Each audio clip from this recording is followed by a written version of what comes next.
ఇదివరకు పింఛన్లు తెలుగుదేశం అయినా, జనసేన అయినా, భారతీయ జనతా పార్టీ అయినా, సిపిఐ అయినా, సిపిఎం అయినా, కాంగ్రెస్ అయినా పార్టీలకు అతీతంగా ఇచ్చారు. ఇప్పుడు అప్పుడు వాలంటీర్ల ద్వారా చేయించారు.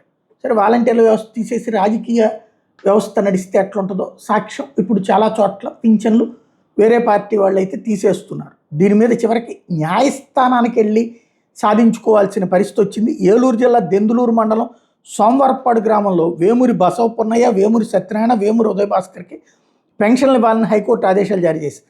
రాష్ట్రంలో కూటమి ప్రభుత్వం ఏర్పడిన తర్వాత గత ఏడాది నవంబర్లో వీళ్ళ ముగ్గురికి అధికారులు సామాజిక పింఛన్ నిలిపేశారు.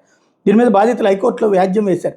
దీని మీద న్యాయమూర్తి జస్టిస్ ఎన్ వెంకటేశ్వర ఇటీవల విచారణ జరిపి ఈ ముగ్గురికి పెన్షన్లు ఇవ్వాలని పంచాయతీరాజ్ శాఖ రాష్ట్ర principal secretary, Eluru collector, Eluru జిల్లా DRDA PD, Denduluru MPDO, Somavarapadu గ్రామ కార్యదర్శులకు ఆదేశాలు జారీ చేశారు. వీళ్ళు కోర్టులకు వెళ్ళారంటే బోల్డ్ అంత డబ్బులు ఖర్చు పెట్టుకోవాలి. హైకోర్టు దాకా వెళ్ళారంటే అది ఎవరో పార్టీ వాళ్ళే పెట్టి ఉండాలి. అట్ ద సేమ్ టైం వీళ్ళు ఆపారు అంటే రాజకీయ ఉద్దేశాలతోనే. ఓవరాల్గా పింఛన్ల కోసం న్యాయ పోరాటం చేయాల్సిన పరిస్థితి తీసుకొచ్చుకున్నారు రాజకీయ కక్ష సాధింపులతో.